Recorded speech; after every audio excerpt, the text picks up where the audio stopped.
you see before you is the 1937 work titled Not to be Reproduced by the Surrealist painter Rene Magritte. He was born on November 11, 1898 and died August 15, 1967 in his home country of Belgium. Not to be Reproduced is an oil painting in Surrealist style done on a canvas that measures 32 inches tall and 26 inches wide. It is currently owned by the Boijmans Museum in Rotterdam. The painting was originally commissioned by one of Magritte's patrons and poet by the name of Edward James.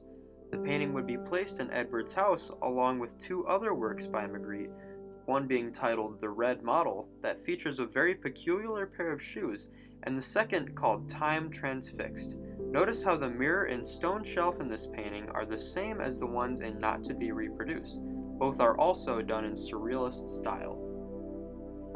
The man in this painting wears a deep red colored jacket that can be hard to tell contains color at first glance. A color-enhanced version that can be seen here does more justice to the contrast. The depicted figure is supposed to be a portrait of Edward James himself.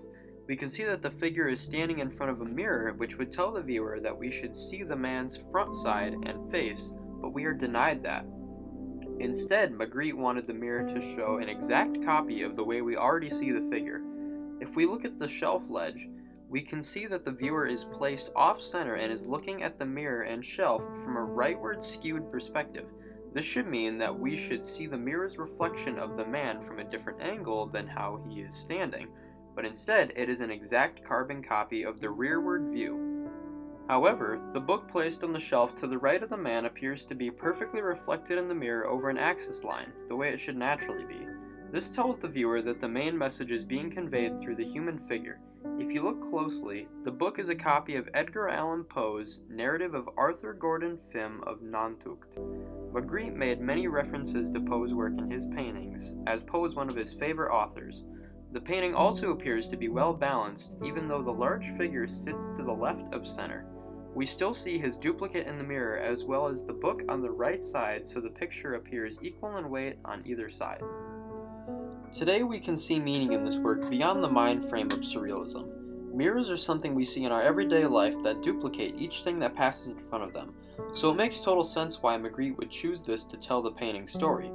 All content points us to believe this message is about individualism and how society has a means of taking uniqueness and characteristic qualities away from people. We are constantly trying to conform to norms and make perfect examples of what the ideal human should be, that we have forgotten to be ourselves in the modern world. This could be a direct reference to its title, Not to be Reproduced. Where this man looks in the mirror expecting to see his own face and features, he just sees a blank copy of how the world is currently viewing him. And when the painting viewer looks at this person expecting to see what's on the other side of him, we are only granted the image of what we already see. Maybe this is Magritte's way of showing us how we sometimes fail to look beyond the face value of what we see and never try to deepen our understanding of things. Magritte's virtuosic use of oil media helps to blend the high contrasting tones of the gold mirror frame and the deep red shade of the man's jacket with the muted tan background and the stone shelf altogether. It is very clear that the light source is coming from a position to the left of the figure, casting shadows on the book and the shelf it rests on. The artist did an amazing job with using detailed brushstrokes whenever possible on the hair and jacket to create depth, but did not give us too much detail, such as facial features, so that the painting still upholds its high level of mysteriousness. Since the main focal point had to be created twice in two different scales, the lighting and brushstrokes needed to be as exact as possible on the recreation to give the illusion that it was just copy and pasted right onto the mirror. This demonstrates Magritte's exquisite technique with stroke variation and color blending.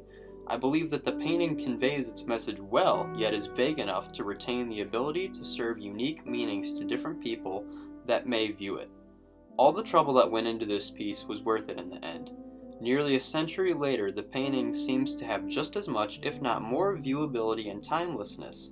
With technology on the forefront of today's modern world, Magritte's painting reminds us of how important it is to have a grip on our own individuality and who we truly are as people.